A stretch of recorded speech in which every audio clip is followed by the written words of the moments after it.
네, 인사드리겠습니다. 같이 기도 먼저 드리겠습니다. 우리를 죄에서 구원해 주신 주님 감사합니다.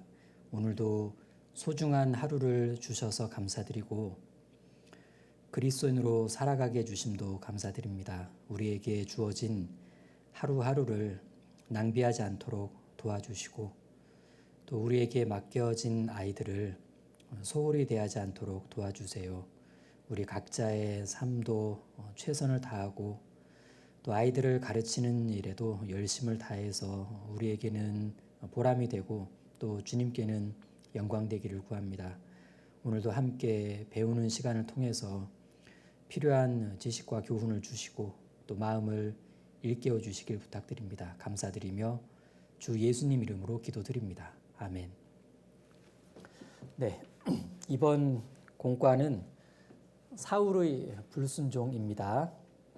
본문은 사무엘상 8장부터 11장 그리고 15장입니다. 먼저 8장을 볼 텐데요. 이 사무엘상 8장은 이스라엘 역사 속에서 큰 전환점이 되는 장인데 왜 그런지를 보겠습니다. 자, 사무엘상 8장을 보시면 8장 1절부터 사무엘상 8장 1절부터 7절까지 제가 읽겠습니다. 사무엘이 늙음에 그 아들들로 이스라엘 사사를 삼으니 장자의 이름은 요엘이요 차자의 이름은 아비야라. 그들이 브엘세바에서 사사가 되니라. 그 아들들이 그 아비의 행위를 따르지 아니하고 이 일을 따라서 뇌물을 취하고 판결을 굽게 하니라.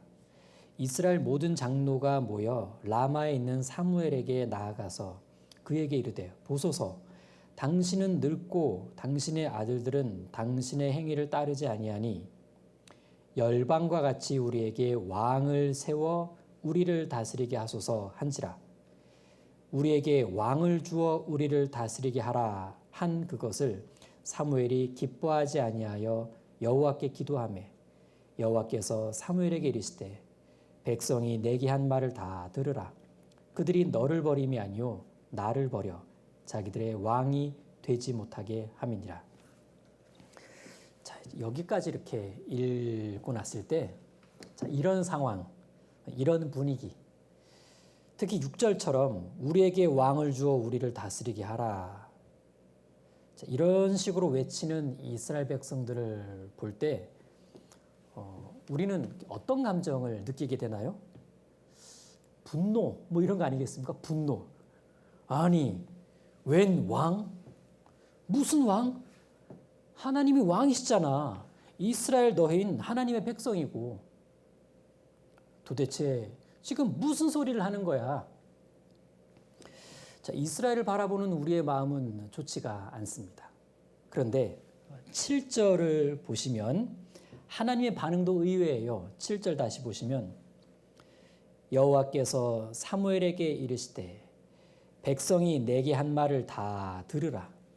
그들이 너를 버림이 아니요 나를 버려 자기들의 왕이 되지 못하게 함이니라. 자, 하나님은 사무엘에게 지금 뭐라고 말씀하셨냐면 백성이 내게 한 말을 다 들으라. 이제 기분 좋게 하시는 말씀은 아니잖아요. 지금 하나님의 마음이 어떻겠습니까? 서운함? 착잡함? 그 정도로는 설명이 안 될 겁니다. 하나님은 사무엘에게 이렇게 말씀하신 거죠. 사무엘아, 그들이 너를 버린 게 아니야. 나를 버린 거지. 이젠 나를 자기들의 왕으로 삼지 않겠대. 왕이 되지 못하도록 하겠대. 내가 싫은 거야. 못마땅한 거지. 이젠 질린 거지.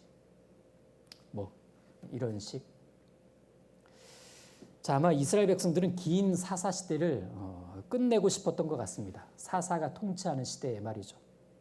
사사가 나라를 통치하는 그런 방식으로는 그들은 계속 이렇게 살아가야만 한다고 생각했을 텐데 그들은 지금의 이 통치 방식, 이 운영 시스템 여기에 근본적인 문제가 있다고 생각을 했습니다. 심지어 자기들의 죄를 끊어내는 그 부분도 사사의 능력으로는 어렵고 왕이 있으면 해줄 거다. 이렇게 기대를 했는지도 모릅니다. 그러면서 이스라엘, 그들이 지금 이런 지경에 이르게 된 이 상황에서 이들은 이 상황에 대한 그 책임, 어떤 그 의무, 여기서 자기들을 쏙 빼버렸습니다. 선민으로서 하나님께 대한 책임과 의무, 거기서 자기들의 잘못은 쏙 뺀 거죠. 하나님 앞에서 개개인이 가져야 될 회개와 책임, 이걸 지금 당당하게 회피하고 있는 모습이기도 합니다. 그리고 이런 쪽으로 온 백성이 마음이 하나가 되었는데 분명히 잘못된 연합이었습니다. 사무엘은 그래도 이들이 그 어떤 선은 넘지 않기를 바랬는데 결국엔 선을 넘었고 인간 왕을 달라고 공식적인 요청을 하게 됩니다. 사사인 사무엘은 굉장히 당황했을 거고 또 분노했을 겁니다. 또 이런 요구를 하는 이들에 대해 얼마나 안타까워했겠습니까? 자, 이렇게 해서 사무엘 상에서 가장 충격적인 사건인 이스라엘이 인간 왕을 구한 사건이 시작이 됩니다. 자, 다시 8장 5절을 보시면 그에게 이르되 보소서 당신은 늙고 당신의 아들들은 당신의 행위를 따르지 아니하니 열방과 같이 우리에게 왕을 세워 우리를 다스리게 하소서 한지라. 괄호 열고 충격 괄호 닫고. 네, 그렇죠. 그야말로 충격적인 사건입니다. 350년간의 그 사사 시대 동안 불순종의 역사가 끊임없이 반복되는 과정에서 이스라엘은 점점 교정되어 간 것이 아니라 심각해져 갔습니다. 그들의 영적 상태는 최악이었습니다. 그리고 가장 심각했을 때 그들이 한 일은 하나님을 공식적으로 버리는 일이었습니다.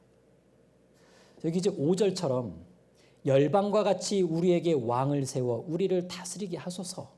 즉 하나님은 더 이상 우리의 왕이 될 수 없다.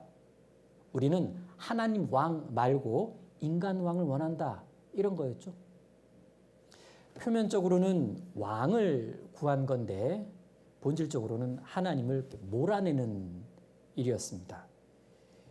이게 황당한 일인 거죠. 왕을 세우기 위해 왕을 몰아낸 건데 이런 걸 이제 반역이라고도 우리가 이제 말을 하는데 문제는 몰아내려는 왕이 진짜 왕, 만왕의 왕이신 하나님이었다는 얘기죠.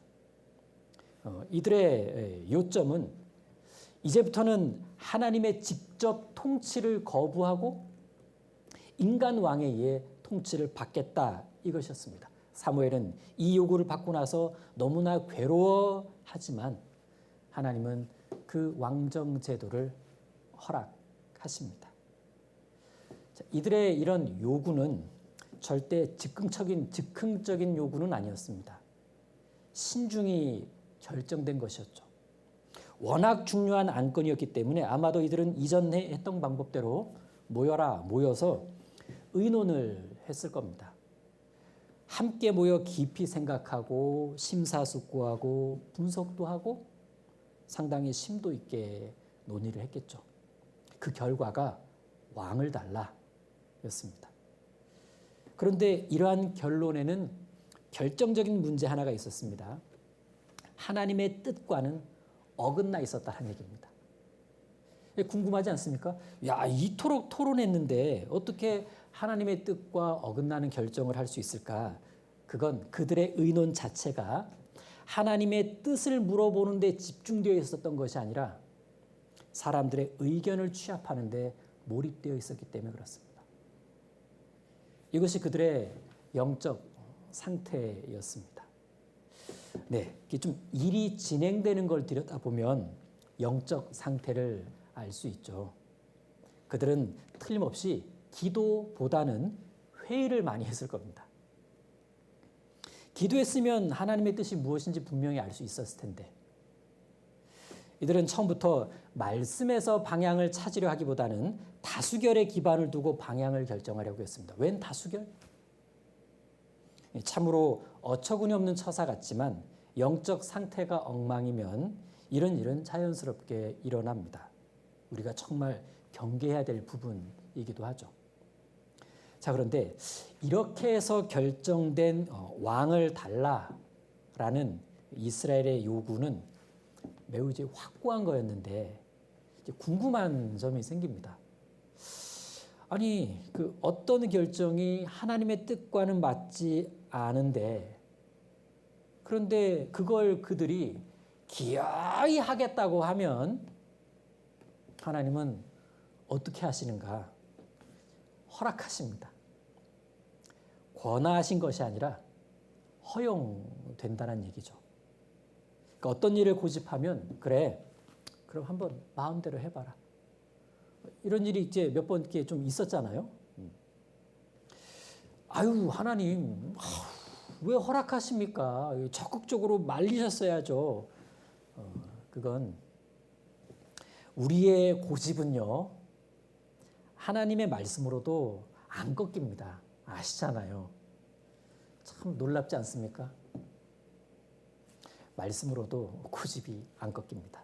우린 경험으로 아는데 우리의 고집은 우리의 시행착오를 통해서 꺾입니다. 아, 해보니 이게 잘못된 선택이었구나. 아, 하나님 말씀이 맞았네. 시행착오를 통해 잘못된 선택이었음을 깨닫게 됩니다. 그런데 깨달은 건 다행이지만 그동안 잃어버린 건 또 얼마나 많겠습니까? 자, 이들은 모여서 의논을 했는데 의논 자체는 사실 문제가 안 되죠. 모여서 의논할 수 있습니다. 사실 상당히 필요하고 문제가 된 건 모여서 의논한 내용입니다. 예, 다루어도 되는 것이 있고 다룰 수 있는 것들만 다뤄야 되는데 다루면 안 되는 것들은 다루면 안 되죠. 엉뚱한 걸 다루면 엉뚱한 결론에 이를 수밖에 없습니다. 그럼 이스라엘은 모여서 뭘 의논한 거냐? 의논한 내용은 뭐냐? 그들은 자기들이 겪고 있는 현재의 이 고난의 원인을 찾아내려고 했습니다. 이건 좋았어요. 꼭 필요한 일이었습니다. 그런데 그 원인을 자기들의 불순종에서 찾는 쪽으로 의논하지 않고 봐, 우리한테 왕이 없어서 그런 거야. 이런 식으로 어떤 시스템이나 조직, 환경 이런 데서 원인을 찾으려고 했던 겁니다. 우리도 마찬가지일 수 있습니다. 우리 삶에 어떤 문제가 있을 때 그때 그 문제의 원인을 일단 자기에게서 먼저 찾으려고 하지 않고 곧장 주변이나 환경이나 시스템이나 어떤 그런 제도적 장치나 이런 자기 밖에서 그 원인을 찾으려는 사람이 있는데 누가 봐도 어리석어 보이지만 우리 모두가 쉽게 범하는 실수이기도 합니다. 사람은 기본적으로 자기애가 강해서 자기를 문제라고 생각하고 싶어 하지 않습니다. 그 자기애가 강하면 강할수록 외부를 바라보죠. 그쪽을 관찰하는 시선이 굉장히 예리해집니다. 거기서 답을 찾아야만 하니까 어떻게 해서든 논리적으로 연결 가능한 그 상식적으로 거론할 수 있을 만한 이유들을 또 기가 막히게 찾아냅니다. 그쪽으로 우리의 머리는 참 빠르고 지혜롭지 않습니까? 확실한 건 이스라엘의 침체 원인은 국가 시스템이 아니라 자기 자신들이었어요. 자기들의 불순종이었습니다. 그럼에도 불구하고 침체 원인을 야, 이거 왕이 없어서 그런 거 아니냐 이런 식으로 시스템을 핑계대고 능력 있는 인재를 갈구했습니다. 문제의 원인을 어떻게 해서든 외부에서 찾으려고 애를 쓴 그들이 한 최종 선택이 보이지 않는 하나님을 이스라엘의 통치보좌에서 밀어내는 일이었죠. 그런데 이들이 요구한 왕정 제도는 결정적인 어떤 단점을 갖고 있었는데 그건 인간 왕정 제도는 하나님을 위한 제도가 되는 것이 아니라 왕 자신에 대한 충성을 요구하는 제도입니다. 사무엘이 그걸 자세히 말해줬습니다. 이렇게 되면 왕한테 이렇게 해야 되고 왕한테 몰입될 거다. 근데 그렇게 말하는 사무엘의 말이 그들의 귀에는 하나도 안 들렸습니다. 그 8장 11절부터가 그 내용이 이제 시작이 되거든요. 안 들리는 말을 한 거예요. 중요한 얘기를 했는데 안 들리죠. 그런데 이런 이스라엘에 대해 하나님은 진노의 심판을 내리신 것이 아니라 자비를 베푸셔서 보완된 왕정 제도를 만들어 주십니다. 참 하나님이 이런 분이세요. 왕이 통치하는 왕정 제도를 허락은 하시되 어떤 식으로 이렇게 좀 보완해 주셨냐면 첫 번째, 예언자직과 제사장직을 더 분명하게 세우셨습니다. 그리고 왕, 예언자, 제사장은 서로 협력 관계에 있게 하셨어요. 이렇게 해서 예언자와 제사장의 활동을 분명하게 함으로써 지금까지의 신정, 그러니까 하나님 통치 제도의 중요한 부분은 계속되게끔 하신 겁니다. 자, 그래서 왕정 제도 아래에서도 그들이 하나님을 떠나지 않고 하나님을 올바로 섬길 수 있는 제도적 장치를 마련해 주신 건데, 그래야 하나님의 보호와 은혜에서 멀어지지 않게 되니까. 자, 이렇게 왕정 제도이면서 신정 상태가 계속되는 이런 제도를 신정왕국 이렇게도 부릅니다. 신정왕국. 자, 이제 왕은 신정왕국 하에서도 하나님의 율법과 예언자의 소리를 듣도록 하셨습니다. 이걸 잘 따른 왕, 대표적인 왕이 다윗이에요. 그래서 다윗은 왕이었지만 선지자에게 자문을 구하기도 하고 때론 선지자로부터 책망을 받고 회개하기도 하죠. 그러나 사울은 이 부분에서 실패했습니다. 이 중요한 부분이 안 되니까 어느 순간부터는 점점 더 잘못되어 간 거죠. 자, 하나님은 이스라엘에게 사울을 첫 번째 왕으로 주셨습니다. 이제 궁금한 점이 생겨요. 하나님은 사울이 결국은 불순종할 것을 아셨을 텐데 왜 그를 왕으로 세우신 걸까? 사실 사울은 인간적으로 보면 최고의 조건, 최적의 조건을 가지고 있었습니다. 사무엘상 9장에 소개되는 사울은 그가 아버지의 심부름에 그냥 순종 잘하는 그런 청년 그 이상의 모습을 우리에게 보여줍니다. 그는 육체적으로 뛰어났을 뿐만 아니라 겸손과 예의를 겸비한 사람이었습니다. 불의를 보면 분노할 줄 알았고 도덕적 순수성도 뛰어난 사람이었죠. 왕이 될 수 있는 최고의 조건을 가지고 있었습니다. 하지만 실패했어요. 아무리 최고의 조건을 가지고 있는 왕이라 하더라도 하나님을 배제했을 때는 철저하게 실패하게 된다라는 걸 보여주시고자 했던 겁니다. 이렇게 인간 왕의 한계를 보여주시고 교훈하시기 위해서 최고의 조건을 갖춘 사울, 그를 왕으로 세우신 거다. 이 사울이라는 사람의 시작 그리고 그의 끝, 이것을 가장 잘 교훈해주는 말씀 한 곳을 보도록 하겠습니다. 여기 접으시고요. 전도서 7장 보겠습니다. 전도서 7장입니다. 전도서 7장 8절입니다. 전도서 7장 8절 제가 읽겠습니다. 일의 끝이 시작보다 낫고 참는 마음이 교만한 마음보다 나으니. 일의 끝이 시작보다 낫고 참는 마음이 교만한 마음보다 낫다.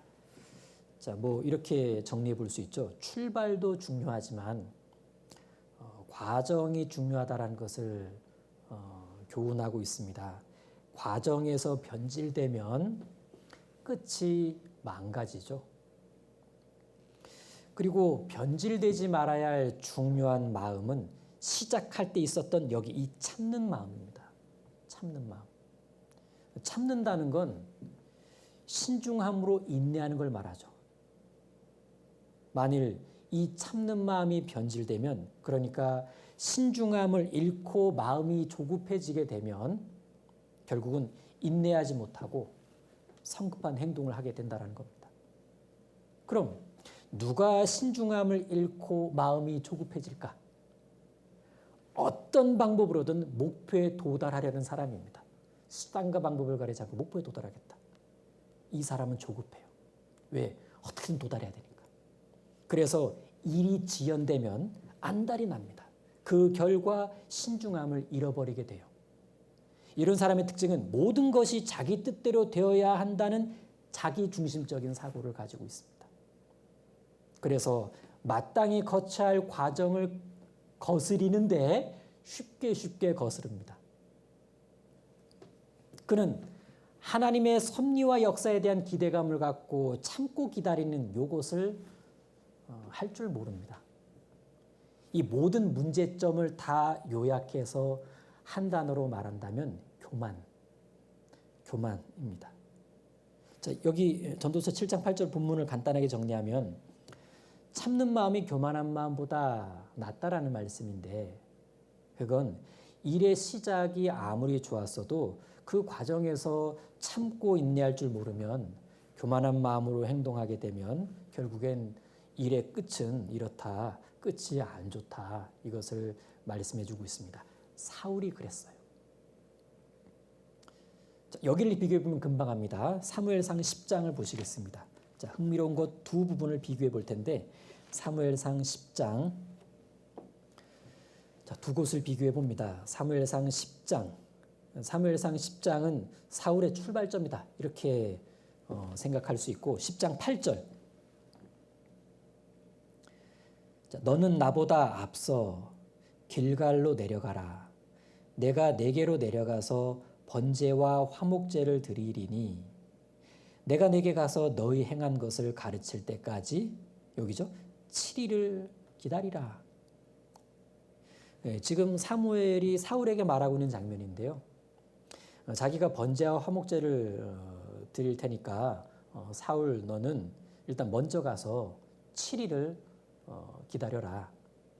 자, 그런데 그 뒤에 사울이 실제 7일을 기다렸는지는 안 나와 있어요. 근데 보남 안 합니다. 사울은 잘 기다렸을 거예요. 그렇게 온전히 기다리고 순종했으니까 이 뒷이야기가 술술 풀린 거거든요. 왕으로 이렇게 세움을 받거든요. 자, 요게 바로 사울의 출발점, 좋은 출발점입니다. 그런데 이제 과정에서 변질이 돼요. 11장 넘어가고 12장 넘어가고 13장에 가는데 13장을 보시겠습니다. 13장. 이 13장은 이제 사울이 왕이 되고 2년이 지난 시점입니다. 이 13장을 보면 장면이 이스라엘과 블레셋이 대치 중입니다. 블레셋의 그 압도적인 군사력에 이스라엘이 겁을 먹고 두려움에 휩싸여 있는데, 군사로 모여들었던 백성들이 흩어지는 거예요. 그러니까 굴에 숨고 막 난리가 났습니다. 사울이 어떻겠어요? 속이 타죠. 야, 이러다간 다 도망가고 나만 남게 생겼네. 조급해집니다. 그리고 왕으로서 뭔가를 보여줘야 되잖아요. 그런데 사울이 백성들에게 뭘 보여줬냐면, 하나님이 세우신 왕으로서 하나님만을 전적으로 의지하는 모습을 보여준 게 아니라 안달난 인간왕의 어리석음과 교만함을 보여주게 돼요. 자, 보세요. 8절입니다. 13장 8절. 사울이 사무엘에 정한 기한대로 이레를 기다리되, 아까 우리 10장에서도 7일을 기다리라, 여기도 이레를 기다리라 했겠죠? 이레를 기다리되 사무엘이 길갈로 오지 아니하며 백성이 사울에게서 흩어지는지라. 사울이 가로되 번제와 화목제물을 이리로 가져오라 하여 번제를 드렸더니, 번제를 드리기를 필하자 사무엘이 온지라.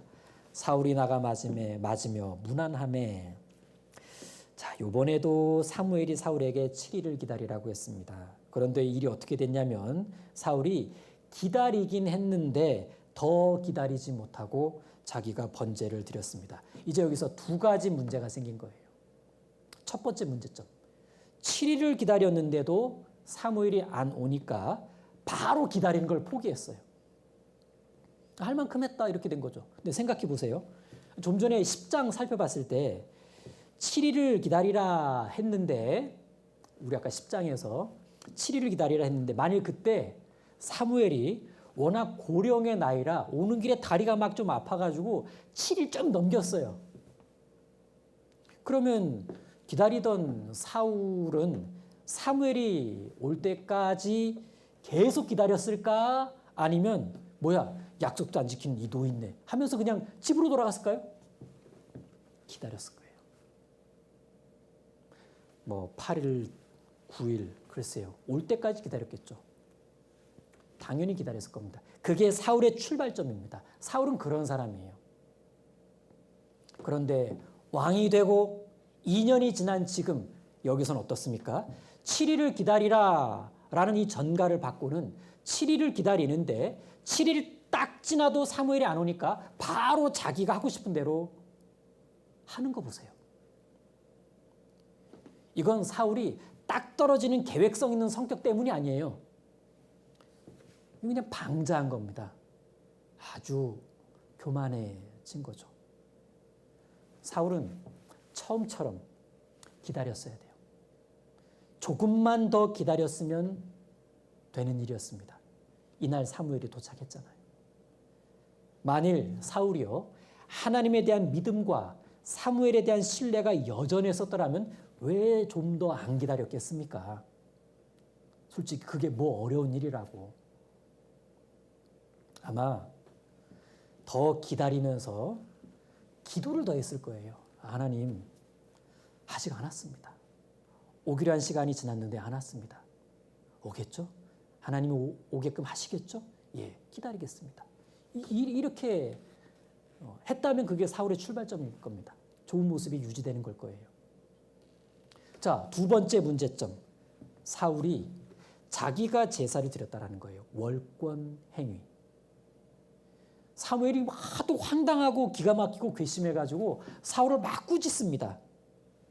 지금 사울은 절대 해서는 안 되는 망령된 일을 한 건데 출전에 앞서서 하는 제사, 이건 사무엘의 영역입니다. 왕이 할 일은 그냥 이 제사가 진행되면 하나님께 기도하고 하나님의 도움과 은혜를 딱 간절히 구해서 전쟁터 나가는 게 왕이 할 일이고, 그런데 자기 위치를 망각하고 제사장의 일을 해버립니다. 얼마나 조급하고 안달이 났으면 이랬을까. 그리고 감히 자기가 사무엘을 대신해서 제사를 지낼 수 있다라는 그 발상 자체가 정말 교만이 들어올 대로 꽉 들어와 차 있는 상태라고 볼 수가 있습니다. 이후부터는 계속 사울이 몰락해가는 과정이 나옵니다. 자, 보면 10장에서의 7일을 온전히 기다리는 사울의 모습과 13장에서 7일을 기다리되 온전히 기다리지 못한 사울을 비교해 보면 그가 어떻게 변해가는지를 이렇게 큼지막하게 엿볼 수가 있습니다. 자, 사울이 이제 몰락해 간다고 말씀드렸는데 단번에 몰락이 아니라 그 몰락에 이르는 어떤 과정이 있어요.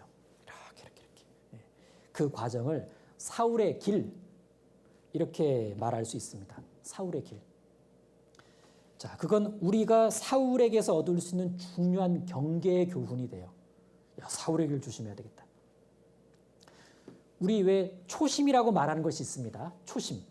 그 초심을 잃어버리면 그게 바로 사울의 길에 들어서는, 사울의 길을 걷고 있는 중이다, 이렇게 말할 수 있습니다. 처음엔 굉장히 겸손했는데 자기도 모르는 순간에 서서히 어떤 과정을 통해서 처음과 달라진 교만한 모습을 갖게 됩니다.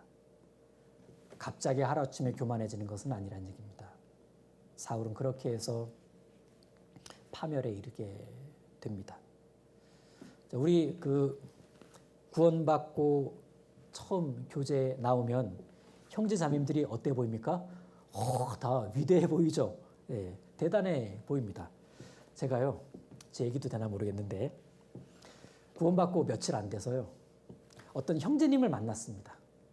자판기 커피 한 잔 다 뽑아주셔서 같이 커피를 마셨는데 야, 그 커피 마시면서 그 형제님이요. 요한복음 1장 1절을 암송하시는데 와, 저는 정말 그분이 너무 대단해 보여서 기절하는 줄 알았어요. 어쨌든 우리는 처음에 그렇게 교회 안에서 형제 자매들 앞에서 경솔하지 않게 행동하려고 애를 씁니다. 반드시 그래요. 그런데 1년, 2년 지나면 죄송합니다. 거친 표현으로 니나 나나 뭐 은근히 이런 마음이 이제 올라올 수가 있죠. 그래서 판단도 하고 비난도 합니다. 때론 어떤 한 형제를 두고 마치 그가 심각한 문제를 소유한 사람인 것처럼 누군가 수군거리기도 하죠. 이런 건 사울의 길에서 나눌 수 있는 이야기들입니다. 조심스럽지만 우리 교회학교에서도 이럴 수가 있죠. 처음에 교사로 부름받았을 때에는 정말 두려운 마음으로 연약한 마음으로 나 같은 사람이 어떻게 학생들 앞에 서냐, 나 같은 사람이 어떻게 아이들을 가르칠 수 있냐. 그런데 시간이 좀 지나면 동료 교사들도 쉽게 생각하게 될지도 모릅니다. 교회학교 학생들도 밑으로 보죠. 시간이 더 지나면 어떻게 되는 줄 아십니까? 이젠 모임이나 교회학교 운영 자체도 쉬워 보여요. 빠지지 뭐 그냥 이번엔 건너뛰지 뭐. 쉬워 보이면 말투부터 달라지고 좀 더 쉬워 보이면 내용도 달라지다가 더 쉬우면 내용을 아예 없애버려요. 준비도 안 하게 되고 하고 싶은 말만 하게 됩니다. 예를 들면 그렇다는 거예요. 예를 들면. 중요한 건 여러분, 교회는 결코 쉬운 곳은 아니라는 거예요.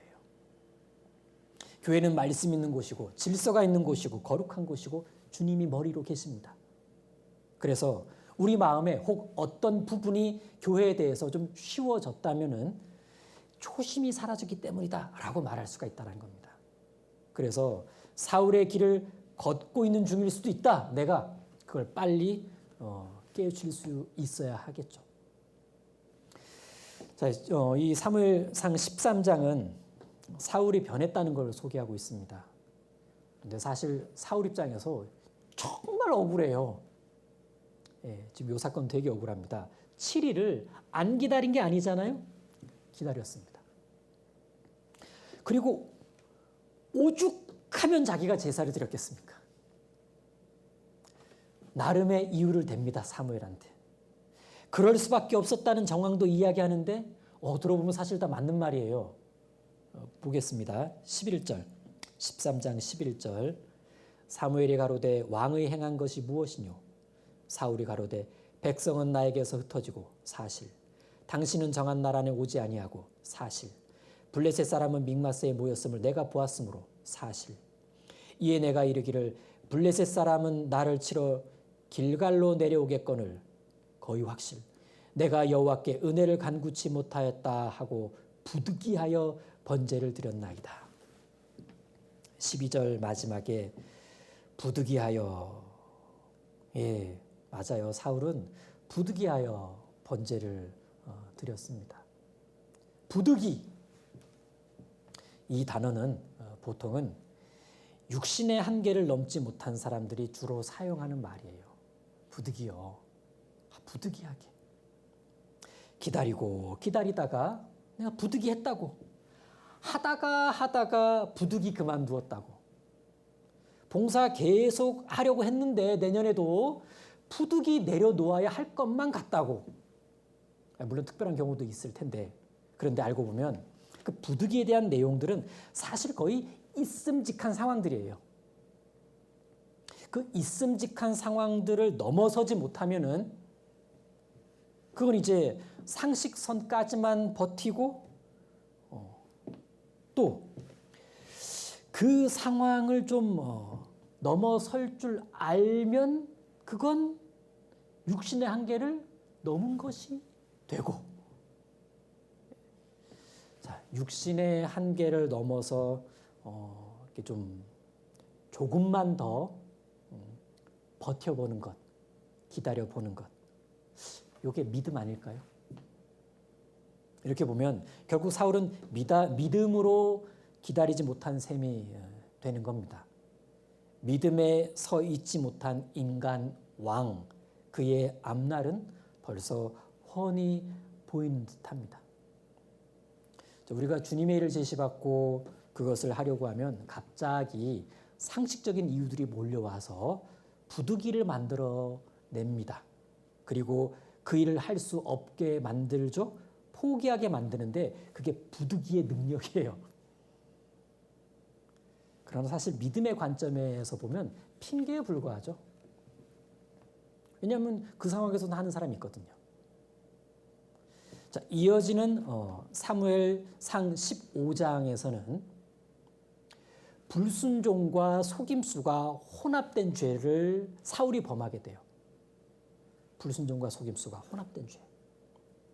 하나님께서 사울에게 아말렉과의 전쟁에서 아말렉 사람을 다 죽이라고, 짐승들 다 진멸하라고 그렇게 명령했는데 사울은 아말렉 왕과 괜찮은 가축들을 살려둡니다. 자, 15장 보십시오. 15장 7절입니다. 15장 7절 7절부터 9절을 제가 읽겠습니다. 사울이 하윌라에서부터 애굽 앞 술에 이르기까지 아말렉 사람을 치고 아말렉 사람의 왕 아각을 사로잡고 칼날로 그 모든 백성을 진멸하였을 때 사울과 백성이 아각과 그 양과 소의 가장 좋은 것 또는 기름진 것과 어린 양과 모든 좋은 것을 남기고 진멸기를 즐겨 아니하고 가치 없고 낮은 것은 진멸하니라. 문제가 있죠. 더 큰 문제는 사무엘을 통해 책망받아요. 사무엘을 통해 하나님의 책망을 사울이 받는데 그때 더 큰 죄를 짓습니다. 13절입니다. 13절. 사무엘이 사울에게 이른즉 사울이 그에게 이르되 원컨대 당신은 여호와께 복을 받으소서 내가 여호와의 명령을 행하였나이다. 사무엘이 가로되 그러면 내 귀에 들어오는 이 양의 소리와 내게 들리는 소의 소리는 어쩌미니까? 사울이 가로되 그것은 무리가 아말렉 사람에게서 끌어온 것인데 백성이 당신의 하나님 여호와께 제사하려 하여 양과 소의 가장 좋은 것을 남기며 그 외의 것은 우리가 진멸하였나이다. 이게 자기 죄에 대해 하나님을 거론하면서 하나님을 위해 그렇게 했다고 핑계대는 모습이에요. 이런 거잖아요. 이건 사실 우리를 위해 남겨둔 것이 아니라 하나님께 제사 드리려고 남겨둔 건데 점점점. 이거 신앙적인 핑계입니다. 말도 안 되는. 이제 하나님을 이제 뭘로 보고, 그렇죠? 자, 그에 이어서 또 책망을 받으니까 그땐 백성들에게 죄를 돌려버려요. 20절입니다.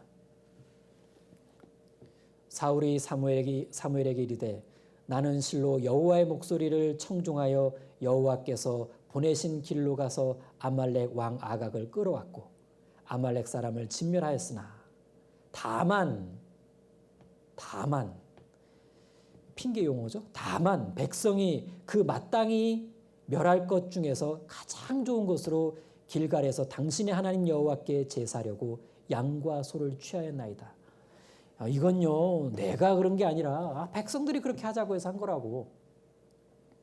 사람은 본성적으로 책망받기 싫어합니다. 그래서 누가 나에게 책망하는 말을 하면 일단 나름의 이유를 탁 들이대죠. 그것도 신앙적인. 근데 그것도 안 먹히면은 이젠 다른 사람 걸고 넘어집니다. 뭐 어느 형제님, 어느 자매님 막 이러면서.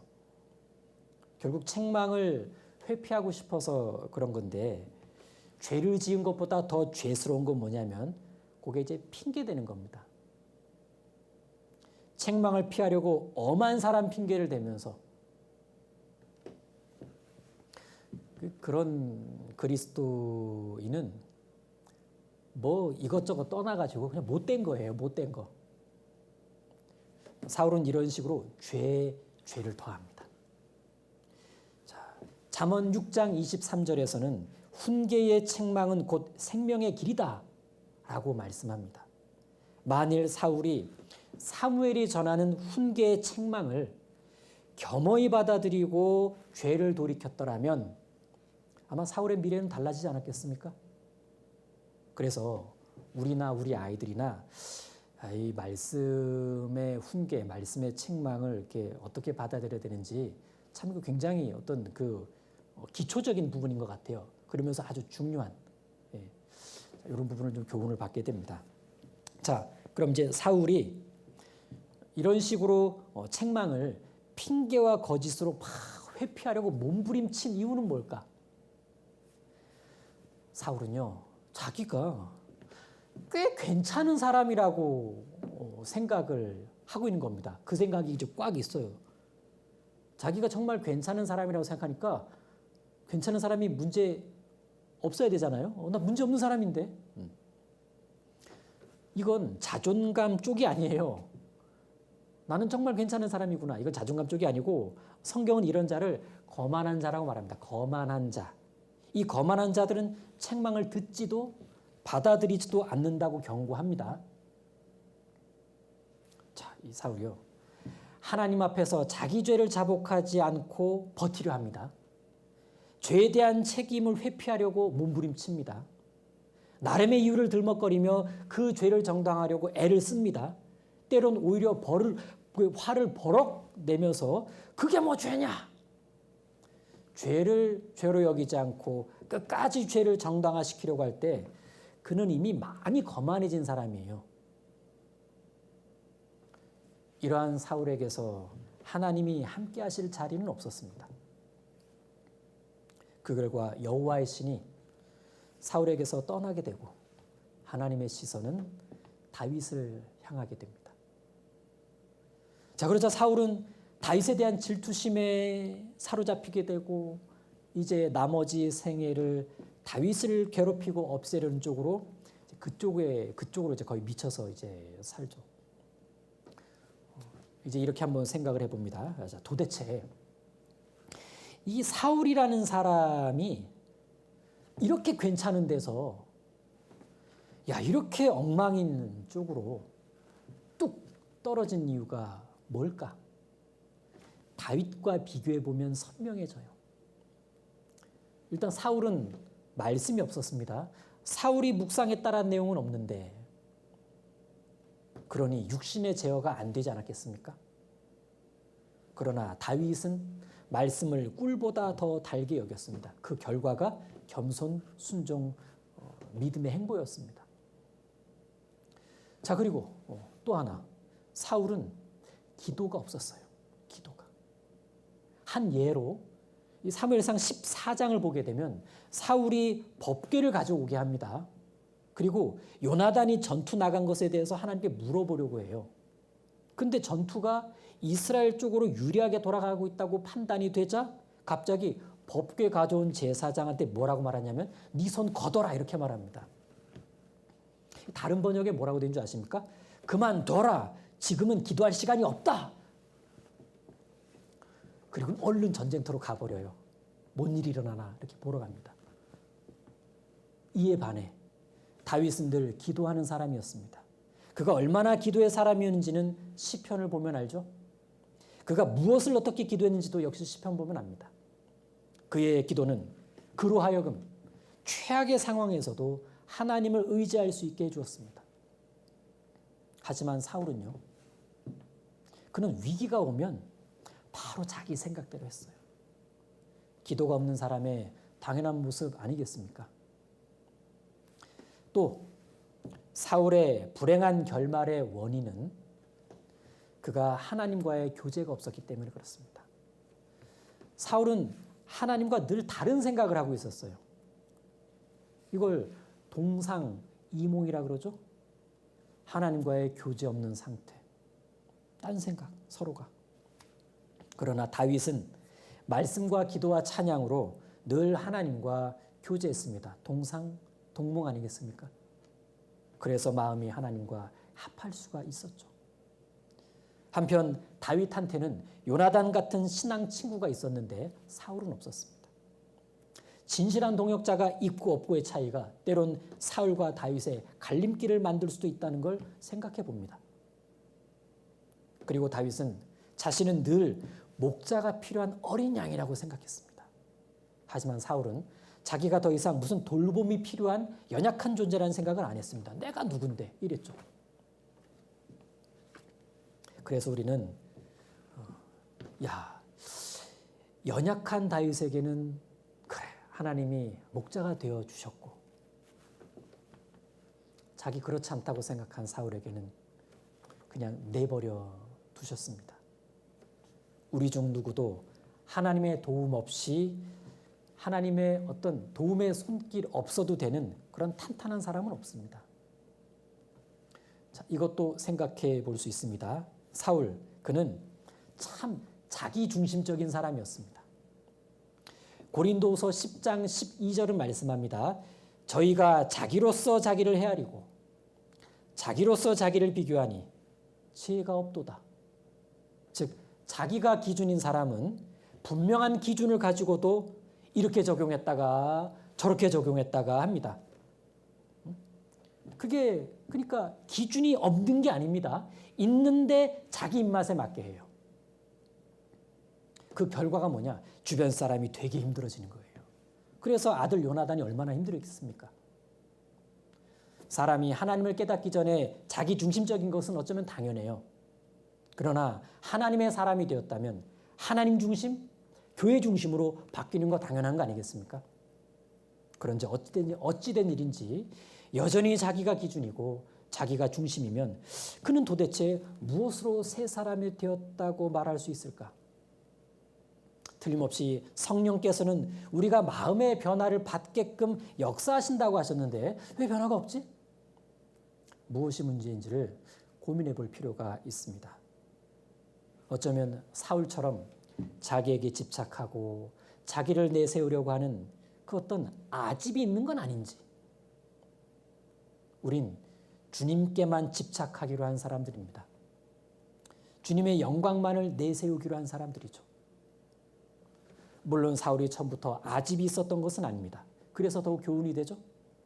교회 안에서 하나님 중심의 삶을, 하나님 일 최우선의 삶을 끊임없이 훈련해 가지 않으면 연차와 경력이라는 것이 더해갈수록 점점 자기 중심으로 변해버릴 수가 있습니다. 다른 사람의 의견이나 형편이 눈에 안 들어와요. 아집이 발동됩니다. 이제 두 가지로 정리해 보겠습니다. 첫 번째, 이스라엘이 인간 왕을 요구한 것 자체는 죄가 아니다. 왜냐하면 하나님께서 신명기 17장에 장차 왕 세우겠다 약속의 말씀을 주셨거든요. 그럼 그들은 뭐가 문제였습니까? 하나님의 뜻과는 다른 왕을 구했어요. 하나님과는 다른 뜻으로 왕을 구했습니다. 그게 문제였던 겁니다.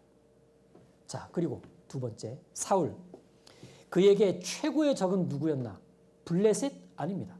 그에게 최고의 적은 자기 자신이었어요. 자기 자신을 경계하지 않고 사는 그리스도인은 사울의 길을 갈 확률이 큽니다.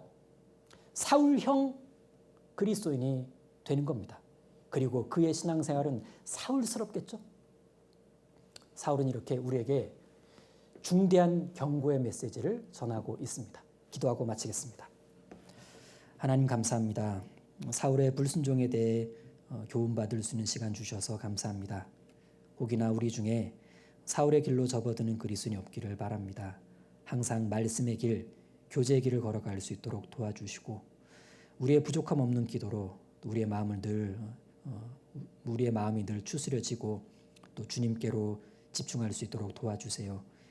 우리 선생님들의 가정을 살펴주시고 형편도 도와주시고 늘 교회의 일에 마음을 들여 수고할 수 있는 힘 주시기를 간구합니다. 우리를 사랑하시는 예수님 이름으로 기도드립니다. 아멘.